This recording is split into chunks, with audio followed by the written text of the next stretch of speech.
Inside of a huge mausoleum, which was intended to be the final resting place for many royals for decades and even centuries, only 2 people are buried. Interred under a large tomb and monument showing them, inside a vault are the coffins of Queen Victoria and her husband Prince Albert. Famously following Albert's death, Victoria wore mourning clothes for the rest of her life, but she died many decades later, and is remembered for being a queen who ruled for over 63 years. Her death was something that shocked the royal family and Britain, and she's buried inside of Frogmore and the Grand Mausoleum to her. But inside her burial vault there have been a number of huge problems, and to check the condition of the vault, over the years it has been opened many times. The truth is that there could be a huge amount of damage to Victoria's remains and coffin, because of the site in which she is buried. In this video, we look inside the royal vault of Queen Victoria, and to support our channel, please make sure to subscribe. By the turn of the 20th century, Queen Victoria was an old and fragile woman. Born in 1819, she was now in her 81st year and had been on the throne since 1837. For most of her life, she had been remarkably healthy and strong-willed, but age was finally catching up with her. She suffered from failing eyesight, rheumatism in her legs, and increasing fatigue. Her final years were lived mostly in seclusion, and since the death of her beloved husband, Prince Albert, in 1861, Victoria had never truly recovered from grief. She wore black mourning clothes for the rest of her life and rarely appeared in public. As she grew older, she became more reclusive, preferring the quiet of her private residences such as Osborne House on the Isle of Wight or Balmoral Castle in Scotland. By late 1900, her health began to worsen noticeably. She became weaker and struggled with memory loss and drowsiness. Her appetite faded, and her family and doctors could see that her long life was coming to an end. Despite this, Victoria remained mentally alert and aware that her time was near. "I am not afraid," she is said to have remarked to her doctor, "for I shall go to Albert." In December of 1900, Queen Victoria travelled to Osborne House, her favourite seaside residence on the Isle of Wight. It was a place filled with memories of Prince Albert, who had helped design it, and where they had shared some of their happiest family moments. She wished to spend her final Christmas there. The royal family gathered around her as her condition declined. Her son, the Prince of Wales, the future King Edward VII, came to stay by her side, as did her eldest daughter, the Empress Frederick of Germany, Vicky, and many of her other children and grandchildren. The Queen's room was filled with the quiet activity of attendants and family members, and the sound of the sea could be heard through the windows. A calm and peaceful setting for the end of such a monumental life. In her final days, she drifted in and out of sleep. She was often semi-conscious and too weak to speak for long, yet she still took comfort in the presence of her family and the familiar surroundings of Osborne.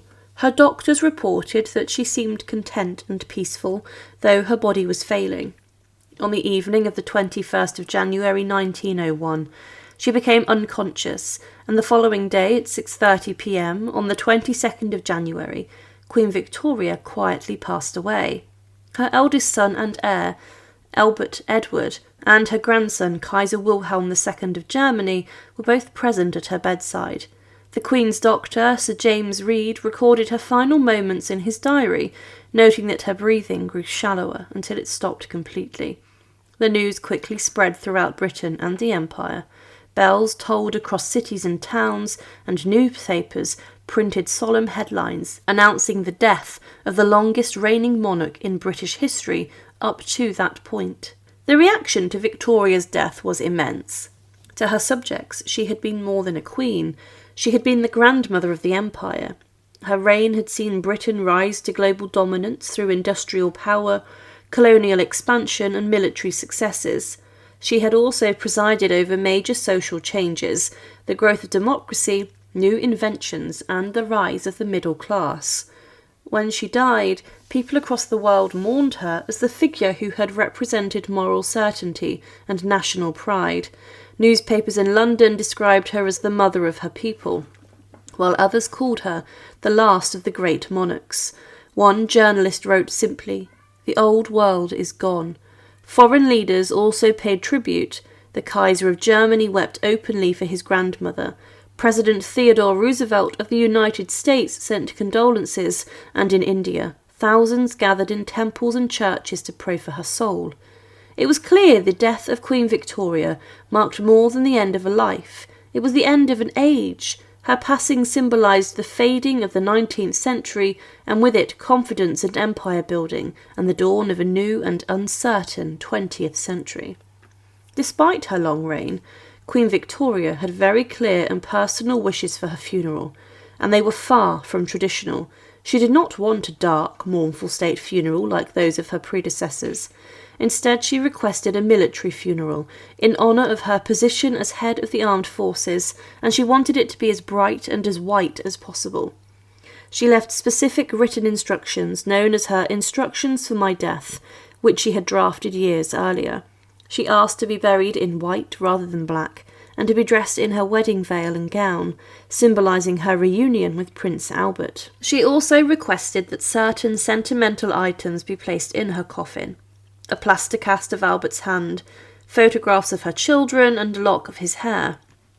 But perhaps most touching of all, she asked that her late servant and confidant, John Brown, not be forgotten. She had treasured his friendship during her long widowhood, and though his relationship with her is controversial, she kept a lock of his hair, a small photograph, and his mother's wedding ring, all of which were placed in her coffin, besides Albert's mementos. Victoria's coffin was laid in state at Osborne House for a few days, so that her household staff could pay their respects, and on the 1st of February 1901 it was carried on the royal yacht Alberta and sailed across the Solent to the mainland. The journey was watched by crowds who lined the shore to bid farewell to their queen. From Gosport, her coffin was placed on a special funeral train bound for London. The train was draped in black and moved slowly through the countryside, greeted by mourners at every station. When it reached Paddington, the coffin was taken in procession through the streets to Paddington Station, then on to Victoria Station, and finally to Windsor. Tens of thousands lined the route in silence, with shopkeepers lowering their shutters and people removing their hats as the procession passed. Soldiers, sailors, and the colonial troops from across the empire marched alongside, representing the global reach of her reign. Her funeral service took place at St George's Chapel, Windsor Castle, on the 2nd of February 1901. The chapel was filled with family members, foreign royalty and dignitaries. The Archbishop of Canterbury led the prayers, and the music was solemn yet simple, exactly as she had wished. After the funeral service, Queen Victoria's coffin was taken to the Royal Mausoleum at Frogmore, near to Windsor, where she was buried beside Prince Albert. The mausoleum had been built decades earlier at her command after Albert's death, and it was there that she had long wished to rest. Her coffin was placed directly beside his, symbolising their reunion that she had yearned for since 1861.